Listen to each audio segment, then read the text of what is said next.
Assalamualaikum warahmatullahi wabarakatuh.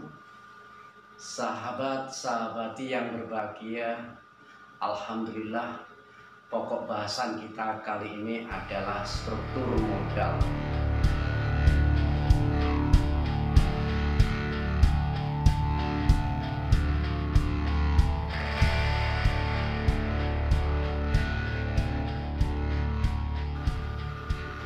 Struktur modal merupakan perimbangan atau proporsi antara modal sendiri dan modal asing. Yang dimaksud dengan modal asing adalah modal yang berasal dari pinjaman jangka panjang. Sementara itu, modal sendiri terbagi atas laba ditahan dan penyertaan kepemilikan perusahaan. Weston mengatakan bahwa struktur modal adalah pembiayaan permanen yang terdiri dari utang jangka panjang, saham preferen, dan modal para pemegang saham. Dengan demikian, struktur modal merupakan kombinasi antara utang dan ekuitas dalam struktur keuangan perusahaan jangka panjang.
Dalam perkembangannya, terdapat 6 teori terkait dengan struktur modal. Yang pertama adalah teori pendekatan tradisional. Pendekatan tradisional berpendapat bahwa terdapat struktur modal yang optimal. Artinya, struktur modal memiliki pengaruh terhadap nilai perusahaan. Teori yang kedua adalah teori pendekatan Modigliani and Miller. Dalam teori ini menyatakan bahwa tidak terdapat struktur modal yang optimal. Selanjutnya, teori ini membagi struktur modal menjadi 2 kelompok. Yang pertama, teori MM tanpa pajak, di mana teori ini berpendapat bahwa struktur modal tidak relevan atau tidak mempengaruhi nilai perusahaan. Untuk membangun teorinya, MM mengajukan beberapa asumsi. Di antaranya, tidak terdapat agency cost. Yang kedua, tidak terdapat pajak. Yang ketiga, tidak terdapat biaya kebangkrutan. Selanjutnya, jika terjadi kebangkrutan, maka aset dapat dijual pada harga pasar. Teori MM tanpa pajak dianggap tidak realistis, dan kemudian MM memasukkan faktor pajak ke dalam teorinya, di mana pajak yang dibayarkan merupakan aliran kas keluar, sedangkan utang bisa digunakan untuk menghemat pajak karena bunga yang dibayarkan dipakai sebagai pengurang pajak. Teori yang ketiga adalah teori trade-off, di mana perusahaan akan berhutang sampai batas tertentu. Penghematan pajak dari tambahan utang sama dengan biaya kesulitan. Biaya kesulitan tersebut dapat berupa biaya kebangkrutan dan biaya keagenan akan meningkat akibat dari turunnya kredibilitas perusahaan. Teori yang keempat, teori packaging order. Teori ini menganut keputusan pendanaan dengan urutan preferensi investor terhadap prospek perusahaan dan konsistensinya pada tujuan agar manajer memaksimalkan kemakmuran para pemegang saham. Selanjutnya dalam teori ini menjelaskan mengapa perusahaan yang mempunyai tingkat keuntungan yang lebih justru jika memiliki tingkat hutang yang kecil. Adapun urutan preferensi yang disusun manajer dalam pendanaannya adalah perusahaan memilih pendanaan internal terlebih dahulu dibandingkan pendanaan eksternal. Jika pendanaan eksternal diperlukan, maka perusahaan akan mengeluarkan surat berharga yang paling aman dahulu. Perusahaan akan memulai dengan hutang, kemudian dengan surat berharga campuran seperti obligasi, dan kemudian barangkali saham sebagai pilihan terakhir. Teori asimetris informasi dan signaling. Dalam teori ini, pihak-pihak yang berkaitan dengan perusahaan tidak mempunyai informasi yang sama mengenai prospek dan risiko perusahaan, di mana pihak tertentu mempunyai informasi yang lebih daripada pihak luar dan sebaliknya. Teori ini terdiri dari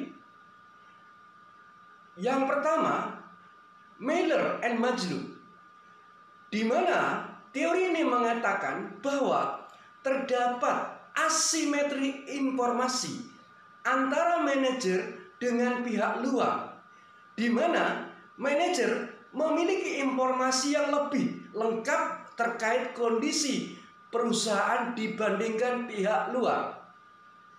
Yang kedua, signaling. Teori ini menjelaskan mengapa manajer mempunyai dorongan untuk memberikan informasi laporan keuangan pada pihak eksternal. Salah satu cara untuk mengurangi informasi asimetris adalah dengan memberikan signal pada pihak luar. Salah satunya berupa informasi keuangan yang dapat dipercaya dan akan mengurangi ketidakpastian mengenai prospek perusahaan di masa mendatang. Manajer bisa menggunakan hutang yang lebih banyak sebagai signal yang kredibel, karena dengan meningkatkan hutang bisa dipandang sebagai signal bahwa perusahaan yang yakin dengan prospek di masa mendatang. Yang keenam, teori keagenan. Dalam pendekatan ini, struktur modal disusun untuk mengurangi konflik antara berbagai kelompok yang berkepentingan. Konflik antara para pemegang saham dengan manajer adalah konsep free cash flow, di mana terdapat kecenderungan manajer ingin menahan sumber daya sehingga memiliki kontrol atas sumber daya tersebut.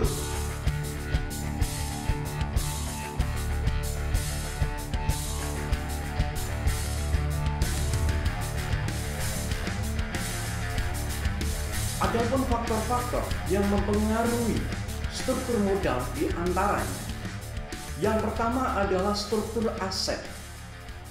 Secara umum, perusahaan yang sebagian besar modalnya tertanam dalam aktiva tetap akan mengutamakan pemenuhan modalnya dari modal sendiri.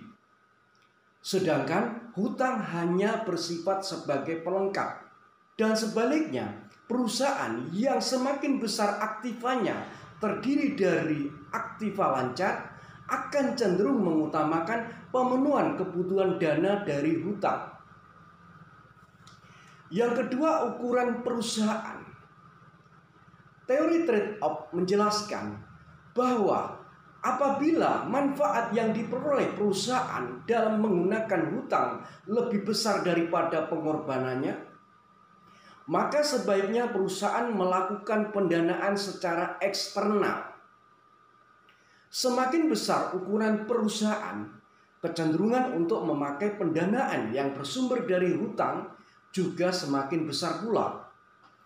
Hal tersebut disebabkan perusahaan besar memiliki kebutuhan pendanaan yang besar pula, dan salah satu alternatif pemenuhan dananya adalah dengan menggunakan hutang. Yang ketiga adalah growth opportunity. Growth opportunity adalah peluang perusahaan untuk tumbuh di masa mendatang. Perusahaan dengan tingkat pertumbuhan yang tinggi akan banyak bergantung sumber pendanaannya dari hutang. Hal tersebut disebabkan dana yang bersumber dari modal sendiri tidak mencukupi untuk mendukung tingkat pertumbuhannya.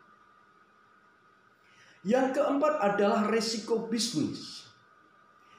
Perspektif dari teori packing order menjelaskan bahwa perusahaan dengan resiko yang tinggi akan mengurangi hasratnya untuk berinvestasi pada aktiva tetap. Resiko bisnis akan mempersulit perusahaan dalam melaksanakan pendanaannya secara eksternal, sehingga secara teoritis akan berpengaruh negatif terhadap hutang perusahaan. Yang kelima, profitabilitas. Profitabilitas menunjukkan kemampuan perusahaan untuk memperoleh laba atau sebagai indikator dari efektivitas pengelolaan manajemen perusahaan. Suatu perusahaan yang memiliki tingkat profitabilitas tinggi maka akan menghasilkan return yang tinggi pula, sehingga banyak investor yang berminat untuk berinvestasi pada perusahaan tersebut. Demikian pembahasan kita kali ini. Jika dirasa bermanfaat, silakan klik like and subscribe. Saya akhiri sekian. Wabillahi taufiq wal hidayah. Wassalamualaikum warahmatullahi wabarakatuh.